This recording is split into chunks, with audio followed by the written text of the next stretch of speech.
Alright, so our next presenter is Sergeant Wyatt. He has been he's been a United States Trooper for 17 years, and 15 years he's been on the state emergency response team, which is a multidiscipline tactical team. And for the past 6 years he's been the leader of that team, and he's going to present on active shooter crisis. So thank you, Sergeant. Awesome. You know that the Highway Patrol, the Department of Public Safety, has an alcohol enforcement team funded by the DABC, and if you request them, they will come do alcohol enforcement at events. Do they cost? No, the Department of Public Safety. So DABC pays to. Well, is this a? What the hell do I know about a Mac? I just want to log into my email and then I'll just pull my presentation. Yeah, so the DABC allots money to an enforcement team that the Highway Patrol staffs with officers that go around and do enforcement, alcohol enforcement. Like they'll go out to Saltaire and do alcohol enforcement at large events there. So if you're having a problem, you can always use that resource to give you some extra officers. Thanks, but they don't like getting stuff for free. Don't you just love all these purchasing rules? No. You gotta use the lowest bidder and all that stuff. And then you get the wrong thing.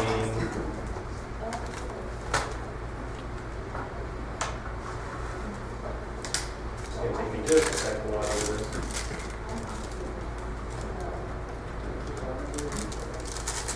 Where was I when I first showed up?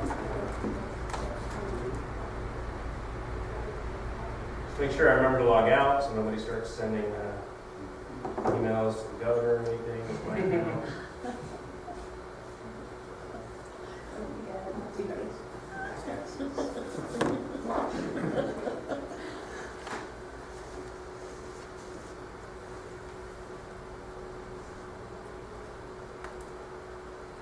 Right. This has internet, right? Yes. Okay. Yeah, so my name's Wyatt. I work for the Department of Public Safety. I do SWAT full-time. That's my full job.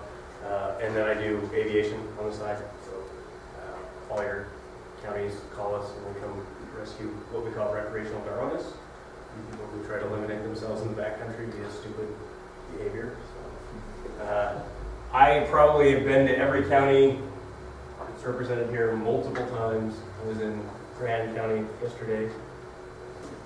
I just get all over the state. So, are there any attorneys in here? All right. We'll let you guys in.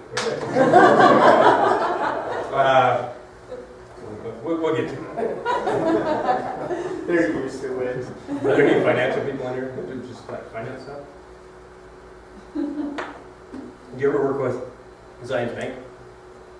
So my father-in-law is a public finance manager for Zions and does all the county financing and state financing around, or like his people do. He doesn't do it much anymore. So I have some connections. I appreciate what you guys do. So we're going to talk about some active shooter stuff today, and some of you may have heard me speak before. I know Charlene has heard me a bunch of times. I'm going to try to mix it up a little bit. I'm going to do something a little bit different. We're going to talk about a few different things, but a lot of it will be the same because tactics and behaviors and people's innate natures don't really change. And so, but I want you guys to ask questions because I spent the last 2 days yelling at police cadets about active shooter stuff. And so I'm a little amped up maybe, so maybe you guys can bring me back down. But I yell at them for the right reasons. So we're going to talk about strategies to help you survive an ongoing incident. Sounds like a lot of you are in charge of planning these type of events, and maybe things you can start to implement with your employees, with those who are around your events, and maybe even some of your attendees. Right? Something that you can do there.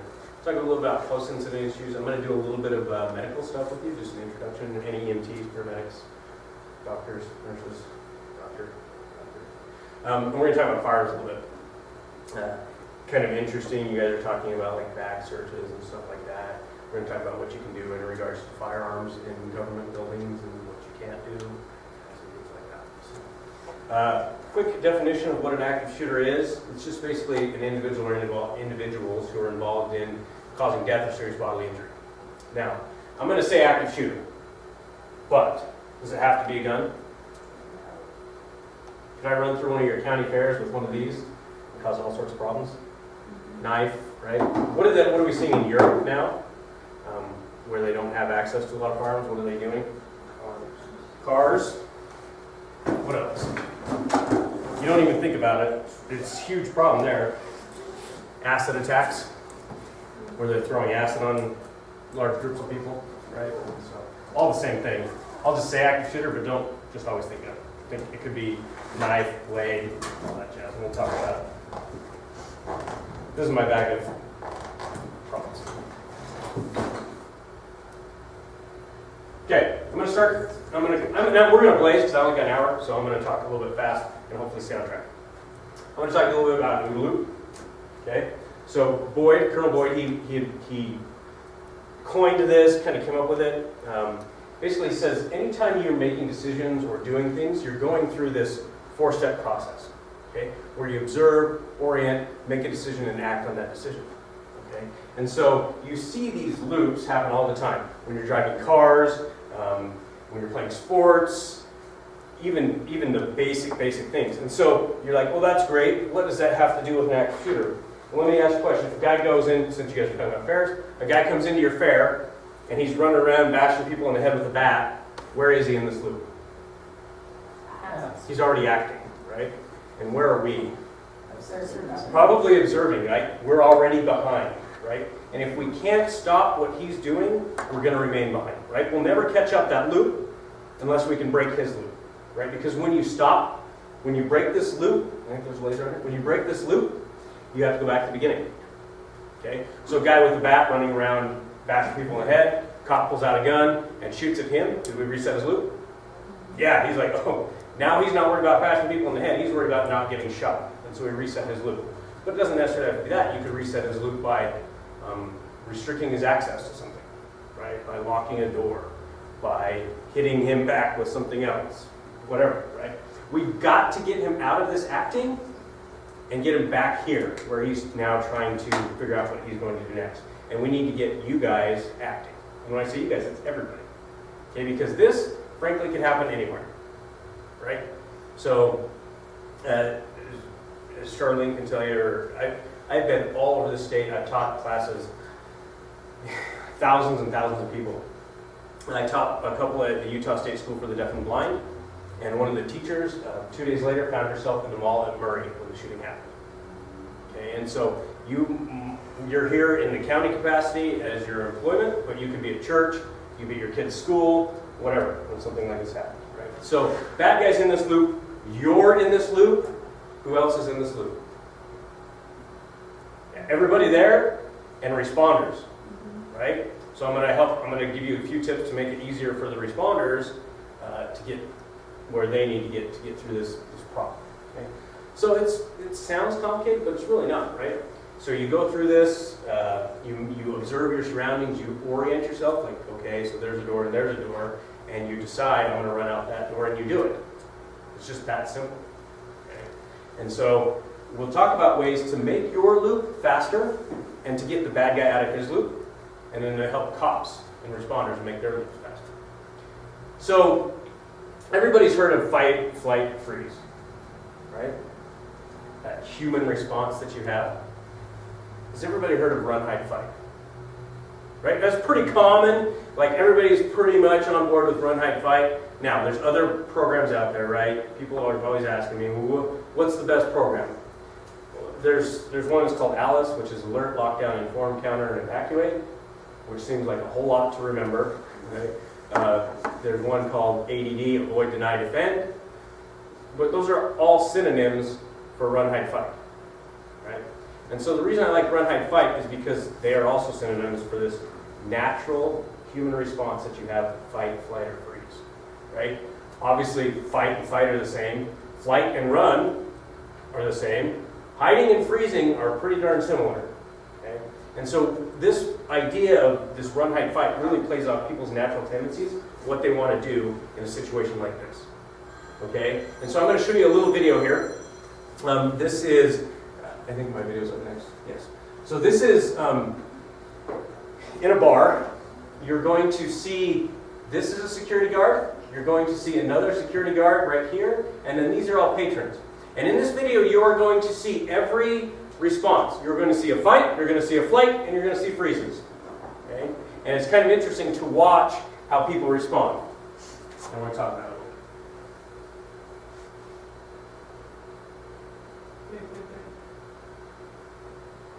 Okay, so there's your security guard. She's like, I'm out of here. Here's your other security guard. Okay, and then everybody else around who just kind of hands in my pocket, you know. And then they come and kind of investigate and join in. It's going to slow it down and do it again. Okay, but I want you to watch. She's out of there. There's your flight. Here's your fight. Okay, and here's your freeze. All these people. Okay? You just kind of stand there. Like this guy moves 3 feet to the left and then puts his hands in his pocket. Okay, because he doesn't know what to do. He's processing. Okay? It is a natural human response to do this. Okay? And it's based off your lizard brain, right? You go back to that instinctual desire to live, right? Right now, you guys are all thinking with your frontal cortex, right? The smart part of your brain, hopefully. Unless you ate too much at lunch, and you're like, okay. But you're all thinking with this. As soon as you go into a stressful situation like this, all of a sudden this takes over. This lizard brain that wants you to live. And you do one of these three things, fight, flight, or freeze. Now you may freeze for a minute, and then come join in the fight, like you saw some guys do, okay, which is fine. Okay. But that's why we like this run, hide, fight, because we're using what people do naturally. Are there some people who would never fight? Yeah, there are. Right? Those are there some people who will fight for no reason at all? Yeah. Yeah, right? Especially if we add a beer garden into this. Okay? But it's very, very much playing off these natural tendencies that you have. Okay. So in an interest to shorten this, I'm not going to play this video. It's about 7 minutes long, but it's run, hide, fight. Most of you have probably seen this or a similar video. Basically goes through this idea of run, hide, fight. Now I've got a little handout that you can come up with your email in at the end, and it'll shoot you a link with all these videos and everything that you need. But it just goes through this idea of this run, hide, fight. Let's actually talk about it. Okay? Who's had some type of training on this type of stuff before? And where'd you get it? You. Me? Boring? Anywhere else? Yeah, the trade show back in Vegas. I can't remember the National Facility Management Association. Okay. And were they teaching you anything different than this, or just Same stuff. basically run, hide, fight, right? And you can't. I get so sick of people trying to reinvent the wheel and charge you $5,000 to come teach your employees, right?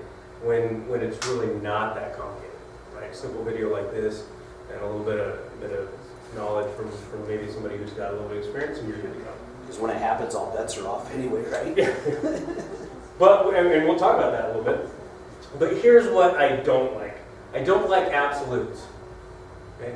I really don't like absolutes, because if you're always like, I'm always going to do this, something's going to happen. You're like, damn it, I didn't think about that, right? I'm trying not to cuss. Are you guys recording me too? Jeez. We can add a bleep button. It's not that big of a deal. I'll speak myself. So what I don't like is when we say we have to do this or you always do this, because that kind of backs you into a corner, right? And I'm trying to make your loop faster, and if I tell you you always do this, and then you're hit with that, now your loop is now slowed down, right? Because now I didn't think about that, I got to make new decisions, and all that jazz. So my favorite, I'm not going to skip the next video because it's super short, but it's one of my favorite videos out there. Everybody seen this commercial? Oh, the sound works. The sound set up on it? Yeah.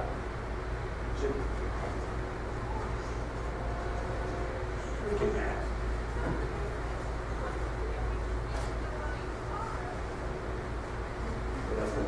That's not the sound button.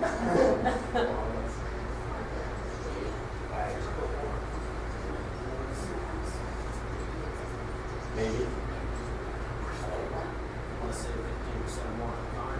Oh, you Apple people are killing me. I like you, man. It's better if you get the other stuff.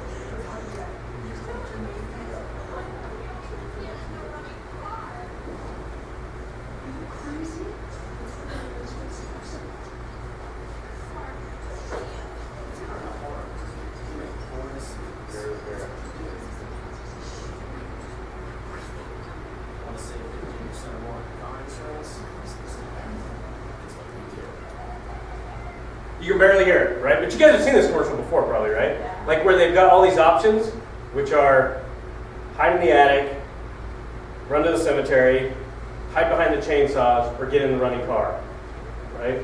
Clearly there's a good choice there, but she lets the other people there talk her out of the right decision for clearly the wrong decision. Okay? People do stupid stuff under stress, I get it. But we need to make the right decision for us, for an individual. Not because I tell you to do something, or because somebody in Las Vegas told you to do something at some show or whatever. It's because it's the right decision for you based on your individual capabilities, characteristics, things like that, right? So last night, I'm teaching at the police academy, and I've got a little gal. She is like this tall, and she's like trying to be a cop, right? And she's maybe 100 pounds, maybe, right? And they're like, she's going hands-on with one of my dudes, and he's like 240, right? And a pretty big dude. And I was like, time out, okay? You've got 4 of you here. Do I really want to send my smallest person to go hands-on with that dude? Probably not, right? And so you've got to make good decisions based on your individual abilities. And if you're small in stature, you probably don't want to fight some dude that's gigantic, right? If you're a marathon runner, maybe you run into your bag. You're like, I'm out of here, right? I'd be home before this is even over, right? And so you've got to see what are my strengths. When I taught at school for the deaf and blind, these teachers have 8 first grade blind children in their class. Okay? Are they going to fight anybody? No. Are they going to run anywhere? No. What can I do with a 5-year-old, 6-year-old blind kid? I can hide him. I can throw him in a closet, and he doesn't even care. Right? That's a blind joke, right? He doesn't care if it's dark, and he's locked. He's okay with that, right? And it's funny, but it's also true, right? That is their strength, and they can go somewhere like that and be quiet. Okay? And so we play to our strengths and what we have available to us and what we can use. Okay. So I was told that I have an hour and a half now, so you guys need to me longer. All right, so let's talk about running. Think running's a good idea? Depends.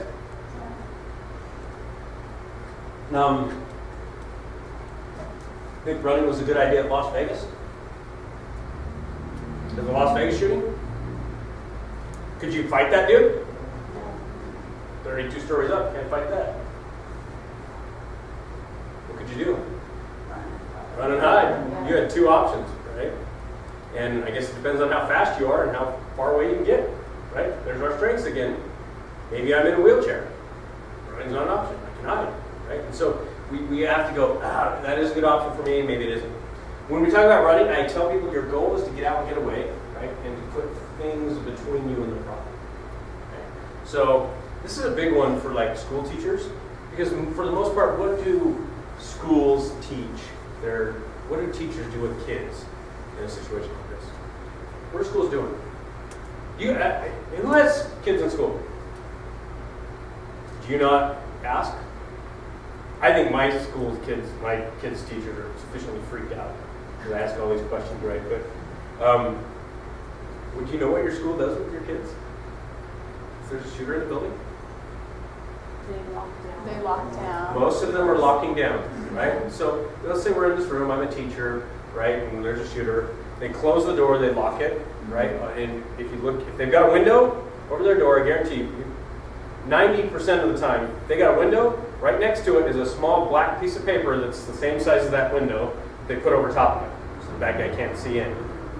Okay, but if the paper's over the window, somebody put that there, so now I know somebody's in there, right? Like, if you follow that to the logical conclusion, anyway, off topic again I go. So then they take the kids, and what do? They protect. They move them to a corner behind desks and wait. Okay? That works most of the time. Okay? 95% of the time that works. What about the 5% it doesn't? Now what do I have? Fish in a barrel. Right? A pile of kids. Anybody watch the New Zealand mosque shooting? The guy broadcast live? Christchurch? You don't have to watch it. Kind of. I'm a little sick anyway, so I can watch that stuff. But it was piles. It was piles of people in corners, and you didn't have to do much. You just shoot into the piles. Okay. So yes, while I may lock the door and get my kids into a corner, right? I'm also breaking this window and getting ready to get these kids out of here, because I will send my 30 first graders in 30 different directions that way, because the shooter's at the door, right, or outside my door. 30 kids in that direction are great, right? Never going to get them all. Okay? Kids can run forever. They love to hide. You're like, freaking just go, right? And then you guys get all worried, oh, they're going to get hit by cars out here. Possible. I'll take my chances with that, right? Kids are pretty good about that. They're pretty savvy. They know to avoid traffic, right? And just tell them, go, hide, run, get away. And then everybody and the teacher will lose a kid. They'll be fine, right? They'll hide. They'll come back. Right after an hour, they'll come back, get hungry, come out, whatever. It's in their nature, right? So we're using that. So run and get away. Run to an advantageous position, right? If I'm leaving this building right now and I'm going to run, and let's say, wherever you guys work, think about where you work, north, south, east, and west. Have a plan, every direction, where you would go. Okay? So if I was to break this window out and run that direction, where do I want to go?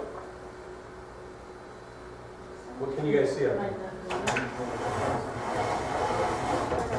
Where are you going? Around the corner of that building, right? I put that building between me and the problem, okay? And now I'm safer, okay? And then I'm not just stopping there. Like, it depends on what shape you're in, right? Maybe you're like, ooh, short bursts, okay? But I'm moving from here. Maybe I'm going to move behind that GMC, right? Now I've got a car between me, around the trailer. Now I've got a car and trailer and building. Now I've got a car, trailer, building. And then maybe I, move across the cemetery, whatever, right? And so I'm kind of bounding and moving to advantageous positions. So after the Las Vegas shooting, they interviewed a gal, and she said, I didn't know what to do. They were just shooting everywhere, and so I went and ran to the beer tent. Okay? Is that okay? It's better than being in the wide open. And then she ran from the beer tent to like a bicycle rack, and from a bicycle rack to a concrete barricade bollard kind of thing that they had. And then from there to a semi-truck, and from a semi-truck she ended up in a concrete bathroom structure. She did it. It was human nature. It was just easy for her. Okay? So you kind of want to do these things naturally. But if I have some plans ahead of time, I can make my loop faster, right? So I look at where I work, and I go, I know if I run out this way, I've got this. I know if I run this way, I've got this. Most of you work in a county building, probably. Is there a sheriff's department component with the building? Some are, some aren't. I taught this at the Heber Wells building downtown, and I asked them, I was like, so, okay, you guys tell me right now, shooter, where are you running to? And they're like, Firestone, which is just like across the street. I'm like, why were they running to Firestone? What do you think? The underground. Fire evacuation plan. That was their fire plan. Okay. And if you guys know the area, there's a little building just south of Firestone, just another 50 feet. A little building called Salt Lake City Justice Court with 50 pissed off cops ready to testify. Right. Run there. Okay. So have those plans. Think ahead. Like, yeah, the sheriff's department's downstairs. I would run there, or I would run across the street to this, or I'd run to my car because I've got a shotgun in it, whatever, right? Have some plans ahead of time. It makes your loop faster. That's our goal here, right? So, do I always run? No. So, bad guys outside that door, we're inside here. If I choose to run, I'm giving up something. What am I giving up? Nothing? Cover? Yeah, does this room provide some protection? Yeah, it's not great. Better than kicking face of golf shoe, right? So, it gives us something. What else am I giving up? Knowledge of where the shooter is. I know where he is. Yeah, I'm moving from a known to an unknown, potentially. Anything else? How many of you are there? Yeah. You got 10, 15, 20 people. Can you beat that dude? Yeah, you're going to get some people hurt and killed. I'd rather get 2 or 3 people hurt or killed than 20. Okay? So you're giving up anything you do. Okay, this is life. Everything you do, you give up something to gain something, right? You go to work and you gain money, you give up time. Okay? You go to what? Charlene's heard my analogy. If you choose to drive a Prius, okay, you give up. Yeah, like, nobody wants to say it, but everybody's like, I'm not really into ladies in my Prius. You know, I can't tow my boat with it. It's not 4-wheel drive. You know, but I gained something too. Gas mileage, tax, brakes, cheaper to buy, cheaper to put tires on, cheaper to insure. All those things that you gain, right? And life is give and take. So by running, I do give up something. I give up the safety of this room, the numbers that are here. Is running worth it right now? You've got to make that decision. Just like people in the Geico commercial, you've got to make the decision. I can't make it for you. And well, if I was right here with you, I could make it for you. You could choose to follow it or not. But I'm not going to be right here with you. That'd be awesome if I was, because I'm itching to get some trigger time on a bad day like this, right? But chances are I won't be. Okay? So, what am I gaining? What am I giving up? This, I put in, anybody ever been a dispatcher? One? Sure, I think yes. Less dispatchers, right? People call, and they have no idea. Like, I don't know where I'm at. They just scream into the phone, and you're like, in a situation like this, if there's a shooting at a school or your county building or something like this, there's going to be a lot of people calling 911, right? Plus, the dispatchers are trying to dispatch all the officers and get the radio traffic out. If we're in this room, how many people do I need to call 911? One person, right? And preferably somebody that knows the address here and can actually relay some good information and keep a cool head, right? And talk to the dispatcher. We don't need, what does everybody default to when they're in an emergency here? Their phone. Everybody's like, I got to text everybody in my work life to tell them, oh my God, I just crashed my car. Okay? And you see it. You go to car crashes, and you go there, and you go to one of the drivers, and they're like, right? And then you go to the other driver, and they're like, hang on, I'm talking to 911. We're here. Like, what are you going to talk about? Okay. And so, really just to make it easier on them and get you guys help, that's the reason why I want just one person to call 911. As you exit the building, if you choose to run, I want you to do me a favor. This is going to help your responders, is I want you to do it like this. Okay? Can you guys see that there's nothing in my hands? Can you see that I'm not a threat? But again, what are people doing? Yeah. This is going to be great. Like, this is going to be great on my Instaface. Okay? And they're streaming this or whatever. Okay? Now, think about this loop. Okay? Think about a cop, right? You're running in, you're seeing a lot of this. That's easy, right? Empty, empty, empty, empty, empty, empty, empty. And then you see this. Okay? Or this. What does it make the cop do? Double check. Yeah, he has to slow down, right? His loop slows down, and people make a big fit about when cops shoot people with phones in their hands, and that's not right. If that's as long as they weren't doing like this or anything. But all it is they kind of made that cop take that extra minute, and then mistakes get made, right? There's mistakes that happen all the time. Unfortunately, sometimes that costs people their life. So make it simple for us. Don't have this in your hand. Empty hands, right? No bags, no purses. Don't be running out with a big backpack on. okay? Because you're probably going to get told to drop that bag or that pack. So if you're going to run empty hands, follow commands, you're probably just going to get ignored, right? Get out, right? Keep moving, get away, whatever. This is in here because there is this huge misconception. If bad guy's at that door, here he comes. This is my only way out. I don't know your building very well. It looks like you got an exit door right there, but let's, for fun, take that out. Right here, you're in your office, right? There's only one door into your office, but you might have a window. You need to break the window in your office to get out. How do you do it? Chair. In the phone. Everybody says chair. Anybody ever tried to throw a chair through a window like that? It is kind of fun to try because I've tried it many, many times. It doesn't work. You should try it. You should try it. Well, I've got a crowbar in my office. So we need a rock? Now throw it hard. Oh, That's a metal chair too. That's a pretty big dude. that's a good window. That's what you need the bat. Now go up and try and punch the... You are not going to break commercial grade glass with a chair. Just not going to happen. See the window flex? Yeah. Okay, so here you go. Here's how to break a window like this. Your Okay. foot. I need something metallic. I need something. Oh. Ooh! That's one way to do it. I might have just broke this. They just pulled the whole thing out. Somebody else fix that. I'll fix it. I'm handy. I'll fix it after I'm done. If I need to break this window, okay, I can even feel it flex. If I push on it, I can feel the window flex. Okay? You guys are like, he's going to break the window. you saw the good through a chair. That's not going to break.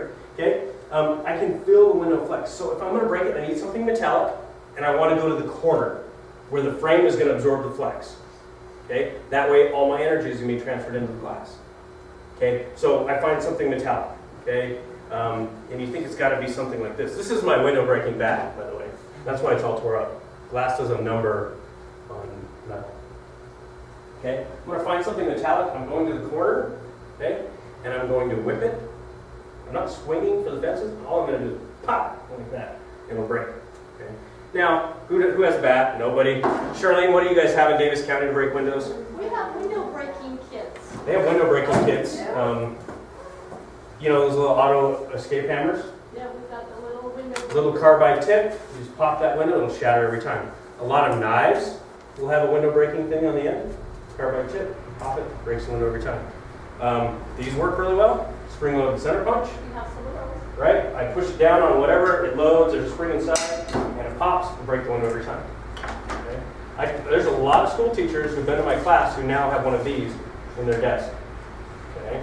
So, something metallic, go to the corner, attack the corner, and then quick, action is what does it. It's not about strength, it's about finesse. Right? And then I can take the chair, because once I do this, if I did this on this window, it would go, and the whole thing would shatter. Right? It's a safety glass. It's not like old school glass from Ghost. Right? Where, Plate glass. yeah, plate glass, right? From Ghost. Poor movie reference. I'm too old, apparently. Okay. Whole thing shatters, and now I can take a chair and go, just take all that glass out, and then you get out. Okay. So unfortunately, all the training you've got so far has been from, we've got TV, right? Everybody thinks I can throw a chair through it. You can't. Right? Now you know how to break glass. Find something metallic. That would work. This would work. This would work. I could probably do it with this. I could probably do it with a screwdriver. Right? Something like that would work. And then I could break that glass and get out. There's also a pen you can buy. Yeah, They have a window breaker on the end and they're a pen. Yeah, there's all sorts of stuff. Most of you, do you guys carry knives? A lot of guys carry knives, right? You'll see that there's a lot of them have these little things on the end, and that's just a carbide tipped glass breaker. So I can just go. Okay.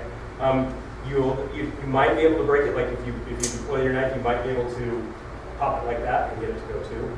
Just be careful, you don't slide your hand down your blade, right? Okay. Running. Questions? Am I making somebody nervous? Okay. Sometimes my back makes people nervous, but I won't swing it around too much. It's really for breaking windows. Best window breaking tool ever. A tactical battle. Running works. Like I said, it's very good for certain demographics. Works really good for kids, people who aren't going to fight or can't fight. It does work. All right. So let's talk about hiding. Who wants to hide? Who's a hider? Nobody wants to hide. It works, right? The bad guy can't find you if he can't hurt you. Okay? And at Trolley Square, there were two people that climbed under like a little kiosk, like with some drapes over it, where they keep all the merchandise. And they were like 20 feet, 25 feet from the shooter the whole time. They were under there for 2.5 hours until some cop went, oh, shoot, you know, surprise, okay? So it does work. It can save your life. Like I said, in Las Vegas, that was probably one of your best options, you know, at that moment. If you could get behind someone and stop bullets, that's a good thing, right? Because was he shooting at like people, individuals? It was indiscriminate, right? He's just like, there's a group of people, I'm going to dump some rounds on a group of people. Okay? So if I can get behind something that's going to stop bullets, I'm pretty good right there for that. So hiding does work. But let's talk about more in the context of where you usually find yourself inside of a building. So if I'm going to hide, I want to select a place that's going to provide me some protection, right? Probably anybody have an office that's all glass? Some buildings are like it's super aesthetic and they're beautiful glass buildings, like Sim Gill's new office downtown, right? My beautiful glass building. It's great, it looks good, but it's not going to provide you a lot of protection. You can't hide in an all glass office. Most of you probably have an office with like, you guys don't know how most state and county city buildings are built. It's solid core wood door, right? Pretty tough. If it's an office, your door probably swings in. If it's a conference room, it probably swings out. Okay? Very, very typical. Okay? So let's talk about doors. And you guys are like, I know how doors work. I'm not an idiot. Okay? Well, I have idiots that I have to work with, right? We call them breachers, and they're the big dudes, and they break doors for me. Okay? But they're not the brightest, and so I say, you know, it's like your belly button. It's in or out, okay? And so if it swings in, like your office door or your front door on your house, okay, let's talk about that. Is it easier to kick this door down? Think about the front door on your house. Is it easier to kick it down from inside your house or outside? Inside. Probably outside, right? Unless you've got some awesome super door, because if I kick it down from the outside, all I'm fighting is your deadbolt and your lock. If I try to kick it down from the inside, I'm fighting the entire door frame, right? So this door right here, if I wanted to kick this door down, is it going to be easier this way or from the other side? This way, okay? Because all I'm fighting is the locking mechanism. Okay? Am I ever going to physically kick this door down? Just me, boots and brawn? Nope. There's a steel core, steel framed, steel skinned door, commercial grade door. You're not going to kick that door down, okay? So don't worry about that. But you kind of got to understand it. So let's talk about this door. This is your office door. Anybody's office door swinging the other way? Probably they all swing this way. Okay, you're in your office, shooter's coming. He really hates you because you denied his permit for the beer garden at the fair. Okay, and they're after you now. Okay, what do I do? What do I do to my door? Shut it. That's a good idea, right? You're like, duh. But sometimes it's simple, okay, lock it. If it's got a lock, lock it. Start there. When does lock it not work? Doesn't have a lock. Doesn't have a lock? Or?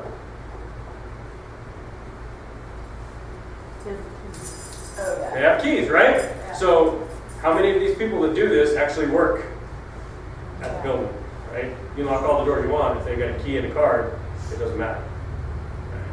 So lock it. So I shut it, locked it, and man, I think it's my coworker who we fired last week, and he's got a key. Now what do I do to that door? Put heavy stuff in front of it, right? Heavy stuff. Okay. So like filing cabinets, refrigerators, those kind of things, but it's got to be heavy, okay? And if you go back and watch the video or whatever, you'll see one lady who pushes something over in front of the door, and it's straight up on wheels, yo. Like, whoop, okay, what does that do? Nothing, right? He just opens the door and pushes it out. It's on wheels. Okay? So it's got to be heavy. It's got to be something that's fairly immovable. That kind of thing. You could also do. Well, let's just play games with me here. Pretend that this door swings in. This door swings in. Bad guys on the other side. What could I do right now to this door? What do you guys see? Okay. What else? What do you see right now that I could use? Maybe the podium. Table, chairs. Table, Okay, this door swing. Could I just stack a bunch of stuff in front of it? You guys ever watch Hoarders? Right? And the guy tries to climb in the front of the house. And like, you could just make it a pain in the butt for him to climb in the front of the door. But you could still push the chairs out of the way, right? What if I took... That sign behind it, I mean. Okay, maybe the sign. What if I took table, table, table, table, table, table, table, table, table, table, all the way to that wall? It's not coming open, right? So if I can create anything that's going to stop it from swinging in that is on an opposing wall. What if your office, how big is your office? Do you guys have gigantic offices? Or is it like 4x6 blocks like mine? Okay, so if this is the door on your office, and Your desk. I move stuff around, and I break stuff apparently. That's okay. Sometimes you gotta break stuff to make it work. If this is my office, we're gonna create an office here. Okay. Here I'm in my office. You guys see me? No, because I'm in my office, right? Here I'm in my office, okay, and it's 6 feet from my door to my wall. What can I do? Put your desk. I can put my desk sideways, maybe. You can just lie down on the floor and I could literally lie down on the floor and do this. You'd have a lot of strength that way. Okay, is he going to shoot like through the door at the bottom? Probably. Probably not. That's a pretty good idea. But it's my office. I know it. I'm in there every day. I know it's 6 feet. I go to Lowe's, buy a 2x2, cut it to 6 feet 3 inches, and all I do is lay it on the floor. And instead of me going like this, I just lay my 2x2 on the floor. Yeah. Door's not coming open. Okay, cost me $1.50. Easy. Okay, plus I can hit people with it. Alright. We're gonna get to that. So pre-cut stops, anything like that, anything heavy, wedges. Will a rubber door stop keep your door from coming open? Kinda nah. Kinda nah. Yeah, kinda nah's about right. Not if they're dedicated. But the idea of a wedge is pretty awesome. This will keep your door from coming open. Okay. Same wedge. It's just made out of steel. Okay. If I put it underneath my door, obviously we're still pretending this door swings in, right? I stick it underneath that door. I kick it in there real good. That door's not coming open. It's going to destroy the carpet. So test with caution, as evidenced by the office next to mine. We hold the carpet. Okay. But all I did was take something that exists already, right? Just a pry bar, crowbar, and use that. I did shorten it a little bit. Okay, so it didn't stick out the other side. So the bad guy couldn't kick it back out. And if I was going to shorten it, I was going to sharpen it. I've seen The Walking Dead. I know how this goes. Okay. So anything like that would help. There are commercially available, I didn't put it together, there are commercially available things like this. That's made by Master Lock. It's kind of made for your house. Right, you put it under your doorknob. Okay, and it stops your door from opening in theory. This is a giant hunk of crap. Okay, I broke a bunch of them. There are other ones that work better, or just a ratcheting cargo bar. Okay. That works really good. Here I put it against this bookshelf that's on the opposing wall. Here's the one I broke, by the way. Broke the top right off it. I only hit it like twice. Didn't even hit it that hard. Okay. Here I'm weird. I go into like closets and stuff and figure out like what could I do? Barricade myself in. Okay. Everything I'm showing you, I've tried and I've broken. Okay. I've broken nary 100 doors trying to figure out what works and what does not. Okay. This is inside of a closet at the West Valley driver's license office. I just went in the closet there and found this ladder, fit in between this and the opposing wall. Money. Door's not coming open. Right? Worked perfect. And check this out, somebody was retiring that day. So they're going to have a little lunch, so I've got food. Okay? I can be in here for hours. I think it was like pulled pork too. Just needed some buns. It was just pork. Okay, what if the door swings the other way? Like these doors do. Can we tie it at the top? I could maybe tie it at the top. So she's talking about the pneumatic at the top. We'll talk about that. What else? What would you tie it with? I mean, like Shoelace? Yeah, shoelace, I guess. Shoelace ain't very tough. I'll try to rearrange the room.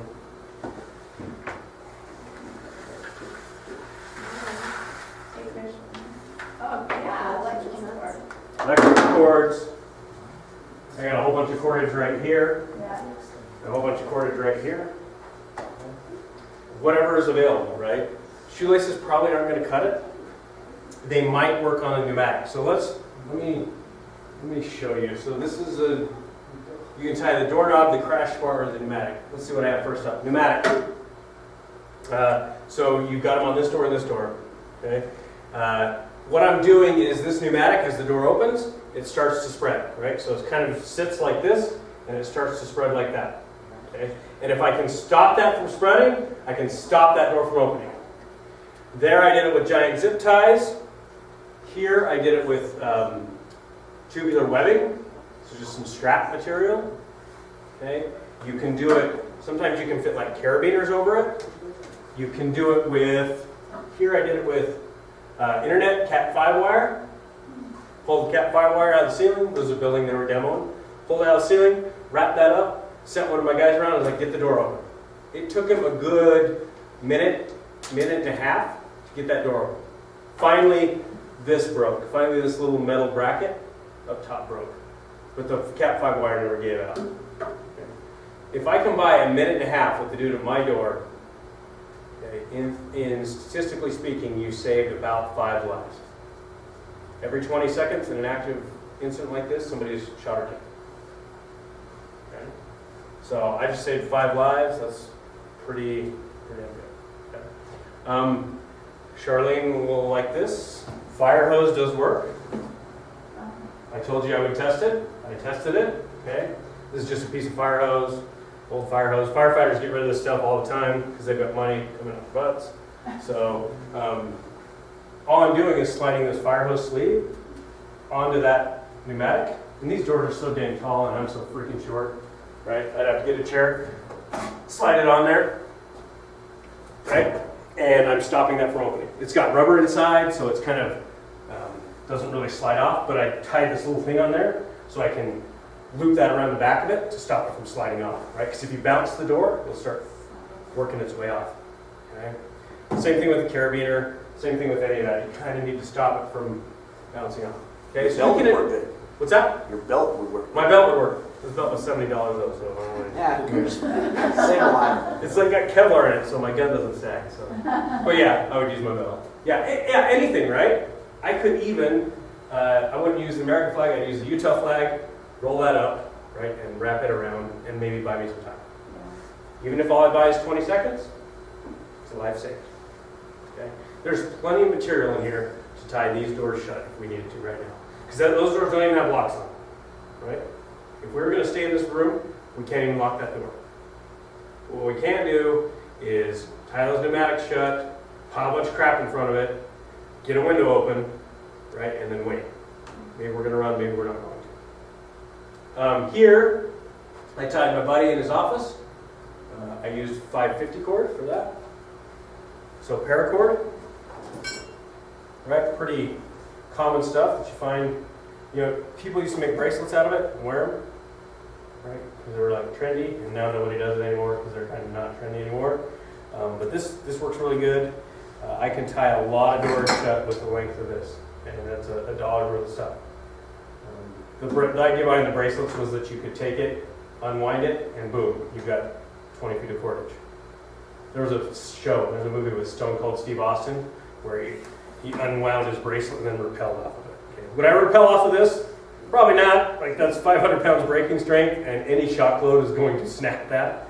But it's plenty strong to tie something like that. Here I did it with a motorcycle tie down, and then I didn't have anything, like, there was nothing to, this I tied to another door across the way. This, there was nothing to tie to, it's a big room. Okay? So all I did is push a table in front of it and tie it to the table. Okay? I could use a table, I could use, I could tie it to this, the stick, put it there, and then just lash the stick to the door, and it's not going to come over. Right? There's all sorts of things you can do. Now I can sit here and tell you to do all this stuff and show you a few options, but what do you need to do? Try it. You need to try it, right? And you can close your office door. Nobody has to know what you're doing in there, right? You can be taking a nap or whatever, selling your stuff on eBay. Close your office door and just try a few of these things, right? See what you can actually do to your door. It's kind of fun. I don't know, I think it's kind of fun. But you've got to test a few of these things out, and you don't have to try to break it, but just tie the pneumatic shut and push on the door a little bit and see what it does. Okay? You'll be surprised really how easy it is. Okay? A little bit of practice will go a long way. These are permanent door barricades that are starting to be installed, mostly in schools. Okay? A lot of school districts are starting to put these on the doors. This little metal piece comes out of the door all the way, and then it just leaves that plate on the door, and that way the teacher can retain that, right, with them. This one's like more permanently mounted, which maybe not the best idea, because problem children, right? You go hit the head, and the problem child locks you out of your classroom. I prefer this one, where I take this with me. I still haven't changed this because I'm way too busy. They don't violate fire code anymore. State legislature changed that law 2 years ago, that you can now do this to doors without violating fire codes. Made the firefighters mad, but that's okay. We like making firefighters mad. Who wants to fight? Yeah, let's fight. Okay, let's do some damage. So, fighting, it's not like, unless you've got like all sorts of training, like, okay, Bruce Lee stuff, right? Fighting really is just, can I get this dude bleeding? Can I hurt him? Right? And so when we're talking about fighting, it's going to be violence, it's going to be in your face. I want improvised weapons because that's going to help me to get the edge, okay? And I want to mostly try to attack his face. Okay? If you can open up a cut on somebody's face, like, if you get blood running down his face, do you think that resets his loop? Yeah, anybody ever been cut real bad in the head? You know head wounds, they bleed, like a lot, okay? You get blood running down your face, that kind of throws you in a little bit of a mental tailspin, right? And so if we can open them up in the face, we're going to get them rethinking everything that's happening. Okay? And some of you are like, ooh, I don't know if I can do that. Okay? What if your kids are with you? Okay? Would you do that? Probably. Okay? So, improvised weapons. What's an improvised weapon? Hammer! The screwdriver. Could I do a lot of damage with this? Oh, yeah. Yeah, I could. Screwdriver, a bat, Yeah. right? Like I could take up a sport, right? Keep a bat in your office, pen, whatever, right? And when I say take up a sport, not badminton. I know what you guys are thinking. Okay, something with a club, golf, baseball, hockey, something with something heavy, right? You could do a lot of damage with this, okay? Yeah, these are all improvised weapons. This is going to give you a little bit of an edge. So let's talk about this. Bad guy's coming through that door. We piled stuff in front of it. He really hates one of you for whatever reason, and he still wants to get through the door. And I found this, and I found a roll of duct tape, and I found, I don't know, carabiner. This is what I found. He's coming through this door. What are we going to do? Hang on a minute, I don't know. Yeah, obviously we want to hit him with this, right? Yeah. But let's break it down and make it simpler. Okay, who do I want to give this to? We're all here. Who do I want to give this to? You. Me? Maybe? I want to give it to the meanest looking person who's like, let's do this, right? Like, they're over here stretching, right? They're like, yeah, they're all limbering up because this is going to be fun, right? And I give it to them, okay? And I know I selected the right person when I hand them it, and they go, Reach for it. and they flip it around, and they're going to use this hand, okay? Because I'm like, yes, I got the right person. Okay, he's coming through this door. Where do I want this guy? Just like, No, on the side. On the side? Or on the other Right? side, yeah. other side would probably be slightly better. You don't have a. Depends, right? But here's good. This is good. This is a good place, right? So here's this person, okay? What do I do with these? Take these hands out. Okay? Yeah, we can maybe tape them up afterwards, but we're talking about fighting right now. Yeah. Do it across the bottom of the door. Oh, I can create a trip hazard. Yeah. I could roll duct tape and make a little bit of a rope and create a trip hazard. Okay. Good. What else? Take his eyes. I don't know. What about a distraction? If I throw this at any of you, what do? You duck, right? So somebody's job, their sole job, is going to be as hard as you can, right? I'm not going to throw because I'm trying not to break stuff here. Okay? I throw it as hard as I can, and I run. And I run fast. Okay? Is he going to be able to shoot you? Probably not, right? Moving target, he just got this thing coming at him. He's resetting his loop, right? Okay? And you're out of there. And who does he's going to track me. You can't help it. When I start running, you guys all track me. Human nature, your eyes are going to track me. Who does he completely miss? I gave him the edge he needed to do what he needed to do. Okay? What do I do with this? I could throw this too, right? Instead of throwing the duct tape. What's that? Yeah, right? It's brass knuckles that TSA doesn't take away from you. Okay? You can take these on airplanes. Okay?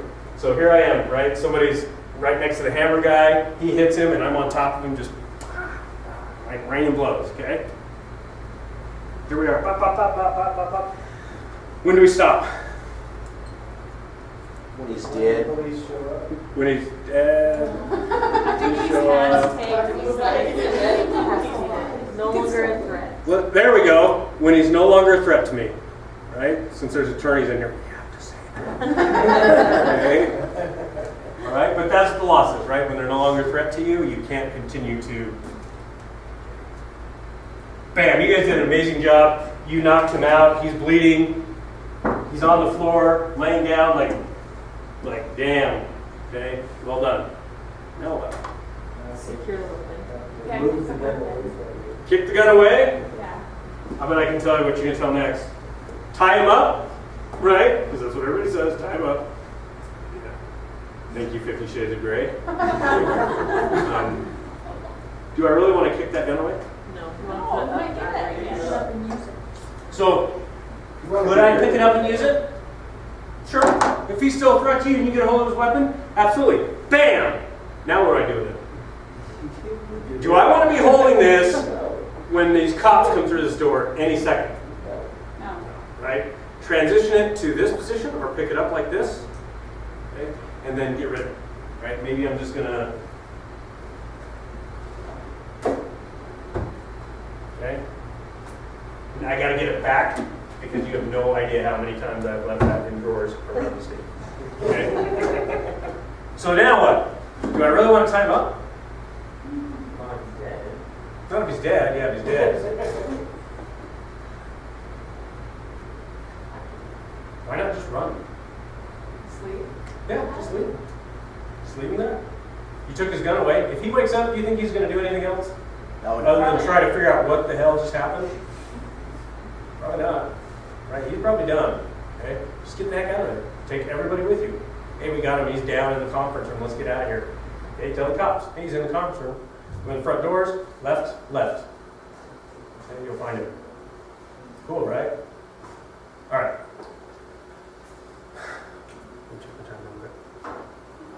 we're getting there. Okay, so I talked to you about like improvising weapons. Does this change anything? Yeah. What? What does it change? You have control now, right? Or no? I don't know.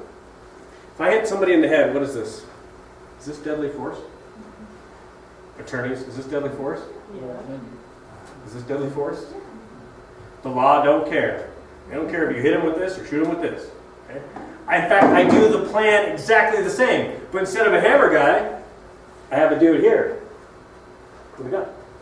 I'm still going to do a distraction. I'm still going to have a follow-up plan in case this doesn't work. Right? I'm still going to have somebody here with the brass knuckles or hammer or whatever, and maybe a hammer's my follow-up plan now. Okay? It doesn't change what I do. Okay?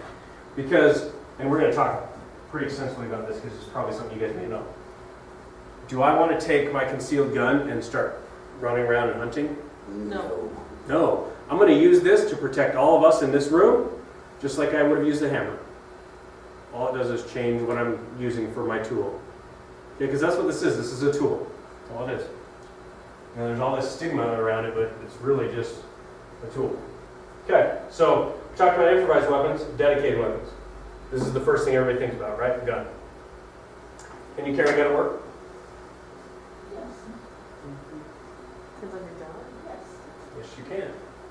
You are a public employee in the state of Utah, and the Utah State Supreme Court says you can absolutely carry a gun at work. Unless you work in a Federal government. courthouse. Yeah, screw the federal buildings. Okay, I have to teach the Department of Defense tomorrow, and I guarantee they're going to tell me to take my gun off. And this is a lesson to them. And I'm going to walk out, and they'll be like, okay, come on. Okay. But anyway, there I go again. Unless you work in a courthouse, a jail, or the airport. Behavioral places don't even count unless they're classified, codified as a correctional facility. Okay? Now they may be codified as a correctional facility, they may not be. Depends on the behavioral. The state mental hospital, yes. Right? Odyssey House, no. Okay? So it's pretty clear in the code when you can, where you can restrict carry of those weapons. Okay? Some police departments will try to tell you can't bring that gun in here. You absolutely can't. Okay, by code. I taught at the Attorney General's office a while ago, and I asked them that question: can you carry a gun at work? Yes, you can, but you can't have it loaded. I'm like, time out. Okay, who made that rule? They're like, well, that's our policy. Andy Griffin. I'm like, hang on. All of you guys are attorneys, right? It's the Attorney General's office. You're all attorneys and/or paralegals, and you went ahead and made a rule that violated the Utah State Supreme Court ruling in University of Utah versus Shirtlift. And they're like, oh, we didn't think about it that way. Right? So here's the thing, and if any of you guys are involved in policy, you should refer to that ruling, University of Utah versus Shirtlift, which tells you, and I think I've got it in here, if not, it's in the handout. That basically tells you what you can and can't do as far as restricting firearms in city, county, and state buildings. Okay. So yes, you can carry this at work. Okay. You could probably open carry, although nobody's tried that yet. Okay. But the law would probably protect you there. Probably not a good idea. There's all these things you can do. Should you? Right? Like, probably not a good idea to run down the Barbary Coast, the biker bar on 59th and State, and be like, you guys, right? Probably not a good idea, right? You're probably going to get beat up. Can you do that? Is that within your First Amendment rights? Sure. Okay. Probably not a good idea. So there's a lot of accountability associated with this, right? And a lot of risk. A little bit of liability involved with this, right? If I choose to carry one of these.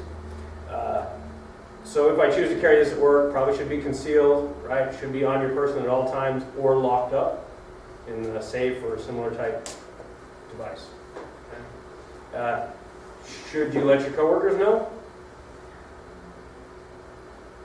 Yeah, it depends, how close you are with them, maybe. If I'm working with them all the time, and there's a chance that I'm going to bend over and pick up something and my shirt's going to come up and they're going to see it, I'm probably going to let them know.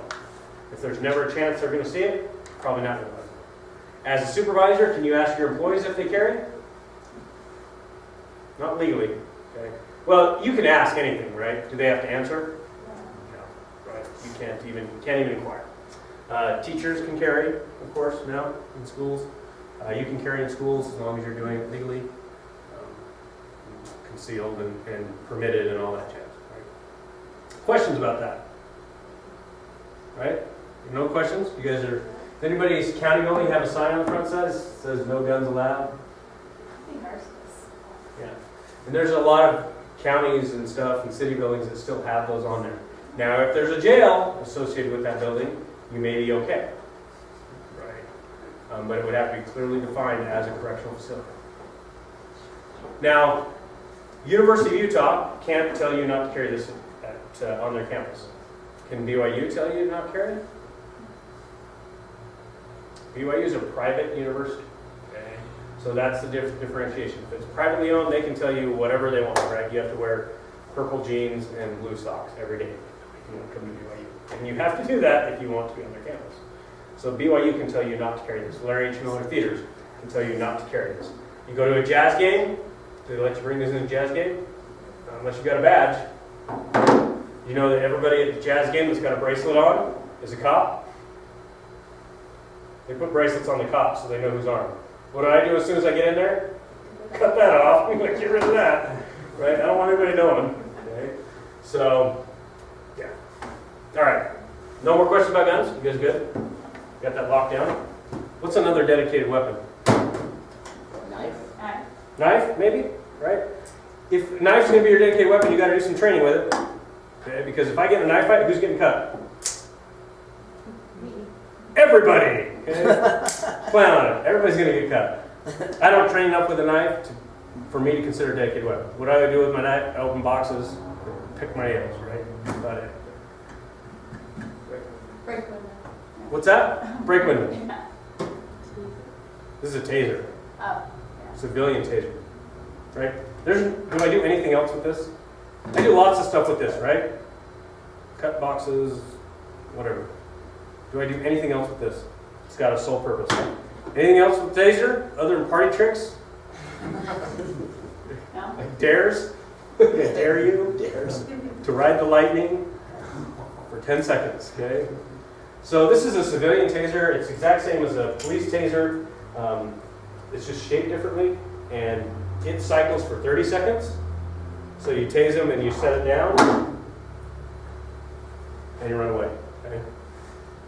Yeah, you can carry. Could you carry this at work? Sure. You can carry a gun. You can carry this. Okay. A little bit less risk involved, right? If my kid gets in my purse, not that I carry a purse, but if I carried a purse, if I choose to carry a purse, no matter which gender I associate with, and my kid gets hold of this, is that a problem? Yeah. If my kid gets hold of this, is it a problem? Yeah. Yeah, but not quite as serious, right? Worst he could do is maybe put an eye out. Okay? So, a little less risk. Do these work? What do you think? 80% of the time. Yeah, I'm about 60%. About a dozen, takes about a dozen people. About 60% of the time it seems to work for me. So, that's why cops don't always rely on this. Okay? If I'm here, that guy's got a knife, I'm going to my gun. Okay? If the second cop shows up, I'll be like, get your taser out. Try and tase him. Right? But I'm not going to bet my life on 60-40. That's my personal experience. So, has a cartridge, shoots out 2 little wires, 2 little barbs, sticks in the person. But what you got to do is you got to get both probes in there. If both probes don't stick in the body, you're not going to create a circuit. You're going to decide to work. And they're kind of expensive, about $350. But it's an option. You can carry this. If you don't want to carry this, you can carry this. Do you have to have a license for that? Nope. There's all these weird myths, right? Like switchblades are illegal. Switchblades aren't illegal. Okay. Just like this is not illegal. You can have this knife. This is not illegal. You can go buy one of these tomorrow, right? There are like all the stun guns that you see on like eBay and Amazon. The difference between a taser and a stun gun is stun gun only, and this will work as a stun gun too, right? Where I just hold it against somebody, and I just hold it against them and it zaps them.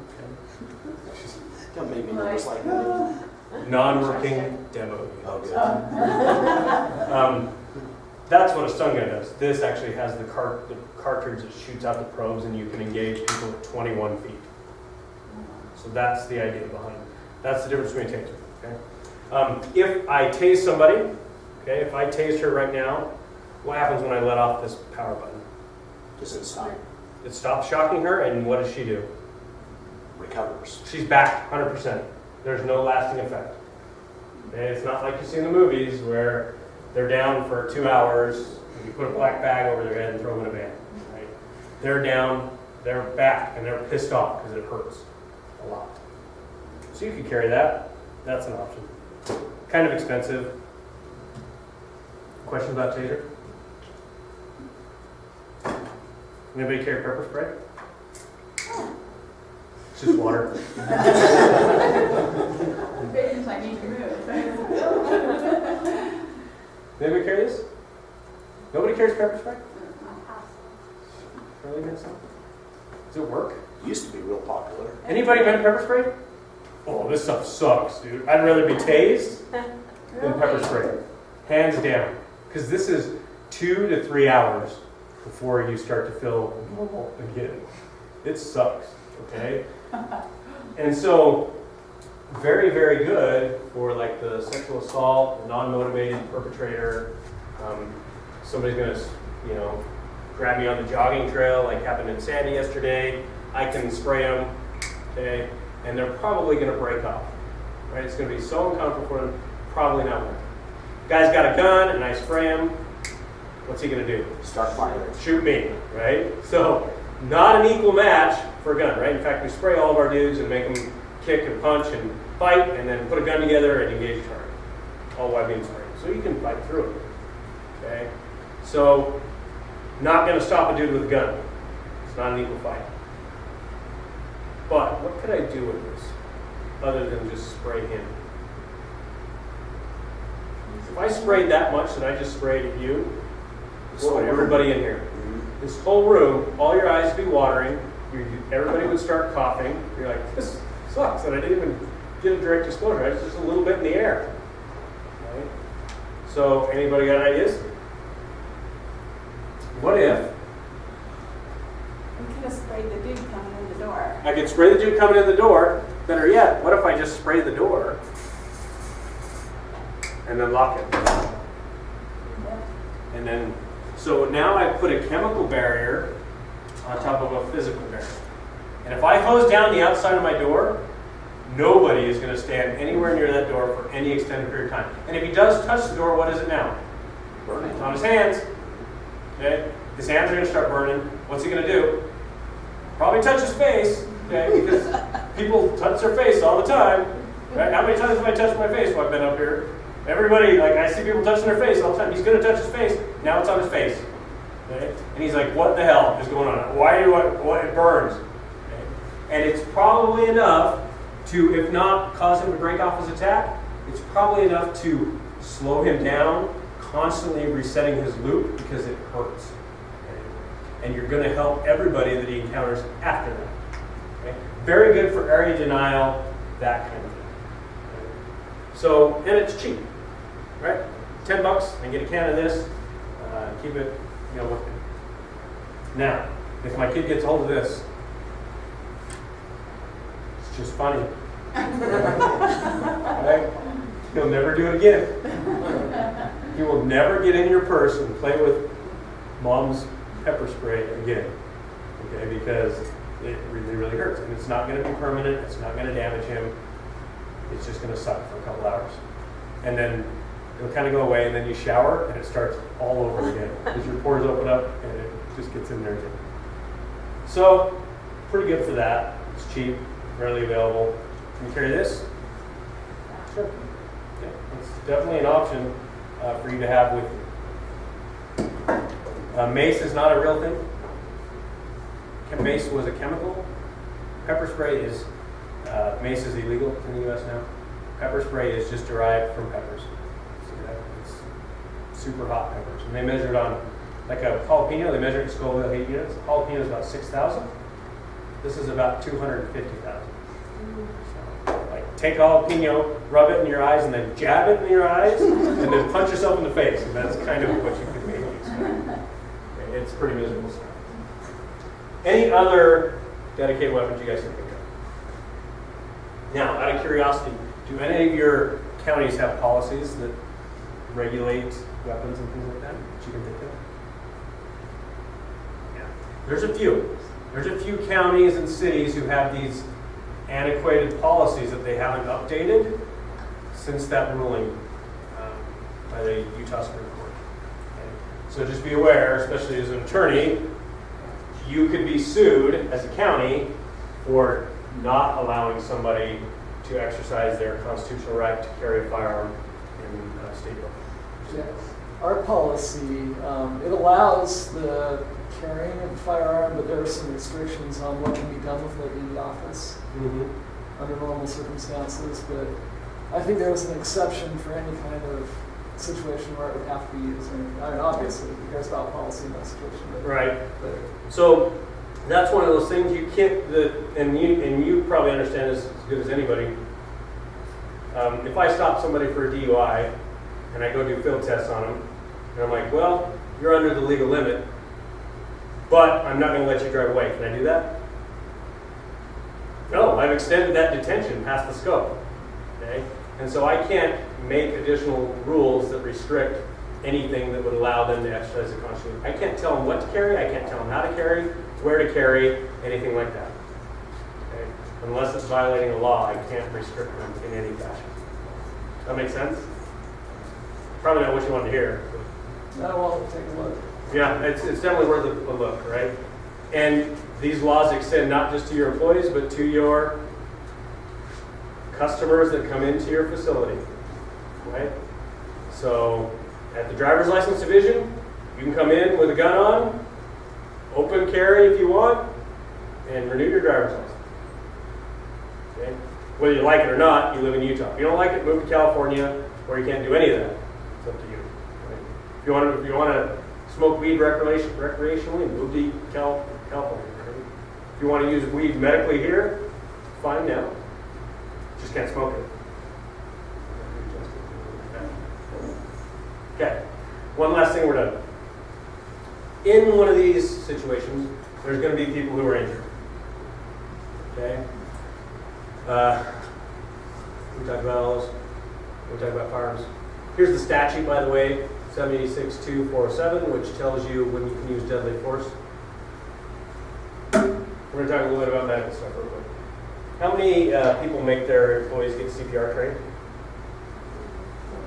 Yeah, so I taught at Lone Peak Hospital last week in the emergency room, and this was fun because I'm like, so how effective is CPR? And they confirmed what I knew all along. It's about 2% effective outside of emergency room settings. It's essentially worthless.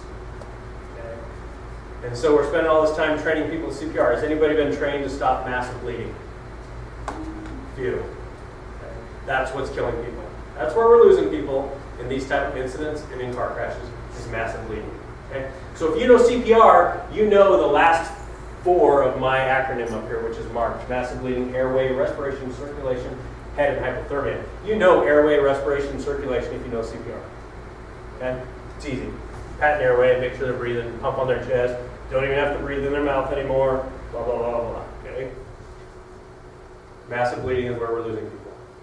If somebody is shot or stabbed or something like that, and they're bleeding, and I start doing CPR, what do? Pump the blood right out. Let's pump your blood out faster. Okay? So we need to stop those bleeds. A couple things you can do. If somebody is bleeding from an extremity, arm or leg, tourniquet. Put a tourniquet on it. Okay? Now, yes, you can make a tourniquet out of anything, but making a tourniquet is less effective. I can show you a video from the Murray Mall shooting where they were trying to make a tourniquet out of a belt, and it wasn't going great. It's much more effective if you have something like this. It's a dedicated tourniquet that's designed. This is a cap tourniquet, and tourniquet's on. Okay? I'm going to start to lose feeling in my arm here. and there's no pulse in the appendage. Okay? That easy. Okay?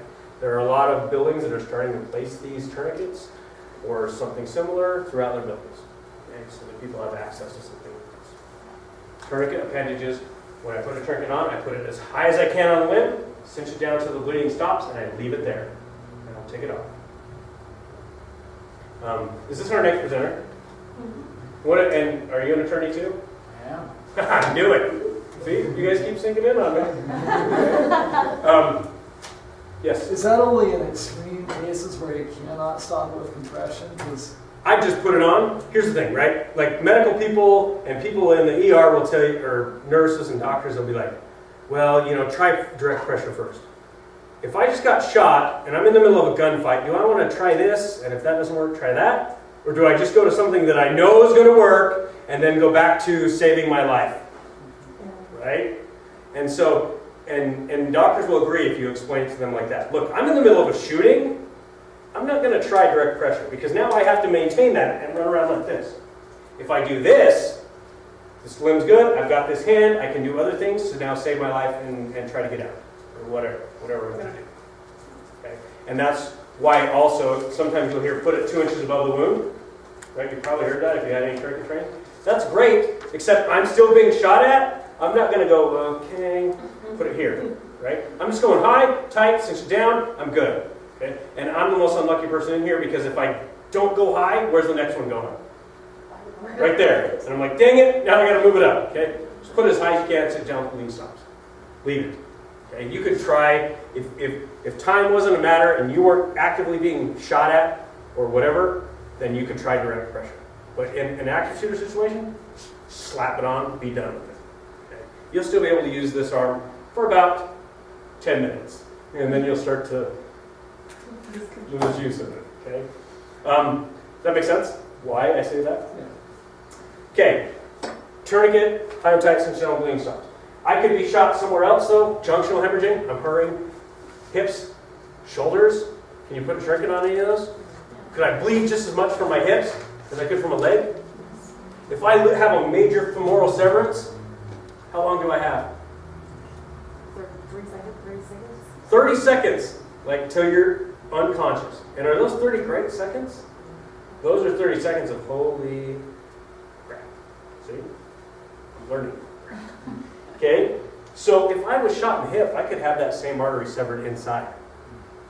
And so you're going, can I put direct pressure and stop that? No. Not unless you can crush my hip bones. Not unless you can crush my entire pelvic girdle. What do I have to do? Pack it. Pack it. There we go. I'm going to take some type of material. Gauze works great. Better is hemostatic gauze. This has a blood clotting agent impregnated into this.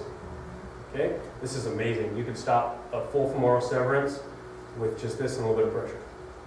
But this would work fine too. I'm going to find that hole and I'm going to push material in. Okay? And I'm pushing it in the hole, packing, holding, packing, holding, packing, holding, packing, holding. I'm creating a pressure dressing internally. Right? And I'm going to pack, pack, pack, pack, pack till I can't pack anymore. And I've got all this gauze pushed into my hip cavity that's created, that bullet created that cavity in there, and I'm creating that pressure dressing internally. That's all it is, right? And I'm going to hold that in there so it doesn't push it back out. So that pressure doesn't push that back out. So pack junctional hemorrhages. And then seal chest wounds. Somebody gets shot in the chest, just cover it. Plastic bags, tape, chest seals. If you have a commercially available chest seal, take your PB&J out of your lunchbox, take the plastic, tape it on the chest, cover all the holes. You're just going to extend their life so that they don't get a sucking chest wound or a tension pneumothorax is the name, or hemopneumo, it's blood in the air. Basically, their lung will collapse, right, if you don't seal those holes. Okay. Anybody ride a motorcycle? I would put one of these on your handlebars, where you can reach it when you lay the bike down and it grinds your foot off underneath the bike after 100 meters slide down the road. Right. I've been to a few motorcycle crashes in my day, and this is pretty valuable. Okay? Now there's There's places, Charlene knows, did Zach Robinson come do Stop the Bleed for you guys? Or? Justin Young, one of my paramedics on the SWAT team, came and did some training with them. Zach Robinson from University of Utah will come do training for free and on Stop the Bleed. They'll give you a 1 or 2 hour class on just this, more in depth, right? I'm introducing you to it, saying maybe think about getting some of this, okay? Because you're going to have a whole bunch of wounded people if one of these happens. Okay? If somebody comes to one of your county fairs, since that's what we were talking about at the beginning, and starts shooting, and you've got 30 wounded people, you're going to need a whole lot of this. How many paramedics are there in Duchesne County? Paramedics? Yeah. Not many. Not many. Not many is right. Maybe 1 or 2, and are any of them on full time? No. Do you have a full time ambulance They're service? all volunteer. They're all volunteer and they're all on call. You are going to overload Duchesne County's ability to provide emergency medicine very quickly, and you're going to be relying on anybody who's got any sort of training like this to put a tourniquet on, put some direct pressure, to pack a wound, and to seal some chest wounds, to buy time till we can get the cavalry there. Okay. If you have a fair and a large event, you probably ought to have a mass casualty kit somewhere with 20 tourniquets, 20 hemostatic gauze, a bunch of chest seals. And you can buy them. North American Rescue, the handout I've got will show you all that stuff where you can get all of this stuff. Okay? But those are just things to consider. Okay. I'm out of time and done. Okay. So if you guys have any questions, I've got some business cards I think I can give you guys. Or you can come put your email in and I'll send you that handout. Okay? Thanks. Done. One question before you go. Have at it, Shirley. As you know, we have trained all of our employees, Mhm. at one level or another, to prepare for active shooter or critical incident. When we had our fair, first part of August, our fire chief came over and informed us that we had to have an evacuation plan for everyone who attended the fair and all the vendors, Mhm. and that we needed to communicate that with them on where they needed to go if something happened, and then wanted to come and barricade all of the driveways and parking lots with Jersey barriers and barrels full of sand. Now, we have a command unit from our sheriff's office that sits on the fairground, the whole entire fair. Mm-hmm. He then wanted to bring a mobile command fire setup with his commando firefighters. And we decided, as we talked, that we would prefer to keep our fairgrounds a soft target rather than make it a hard target. Okay. Are any of you guys doing any of this? Are you informing your visitors and your vendors of evacuation in the event there's a shooter? Are you barricading your fairgrounds? And is it better for us to remain a soft target because we thought we would not attract the same type of curiosity if we were soft as if we were hard? We were also concerned that when we started handing these evacuation plans out, that our vendors and our visitors would start wondering if there had been some kind of a threat made. Right. Anybody else want to chime in on that? And then I'll give you my 2 cents. Yeah. All right. I do. We just have our evacuation plans posted in bathrooms and stuff like that. We don't do anything beyond posting it so that if there was something that went on, that they could look it up for themselves and know where and what they needed to do. Okay, well, we have the required evacuation plans of fire code, Right. but he wanted a specific drawing of the setup and the way they were supposed to run and where they were supposed to go. You can't control that No, if you something starts happening. So, my honest opinion, that's a firefighter that's been to too many NIMS classes who has nothing better to do except sit at the fire station and play Xbox and come up with nonsense. Because you can't control what people are going to do in that situation, and you shouldn't attempt to, because you're not in charge of them. Right?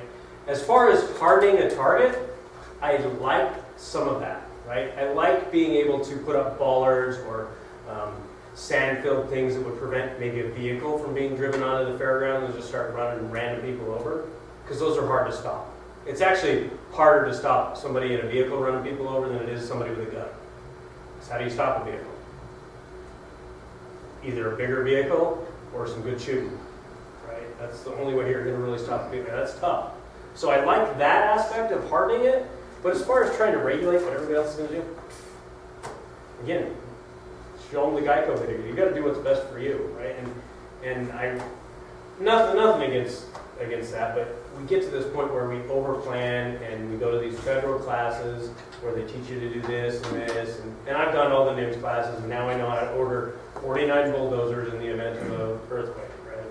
But that doesn't save anybody's life. Okay, that doesn't. Okay, well, I agree. I told him I thought he was out of. That's firefighters with too much time on their I hands. said, you're moving out of your lane, and it upset him, but. But you know what? At least he's thinking about it. He's thinking, and he's going down the path that he knows, right? And that's what he knows to do. And so it's better than nothing, I guess. At least he's thinking about it and not just hoping somebody else will take care of it. So. We didn't turn our fairgrounds into a maximum security prison for the fair. So is what it is. Wow, okay. Here's some business cards if anybody wants to contact me later or wants more information. I'll just put a few right here. Take them if you want them. And I'll get out of your hair because this guy looks anxious. What's the next topic? Maybe I want to stay. No, you look at that title, you don't want to stay. Oh, yeah, okay. Okay, I'll get out of your hair.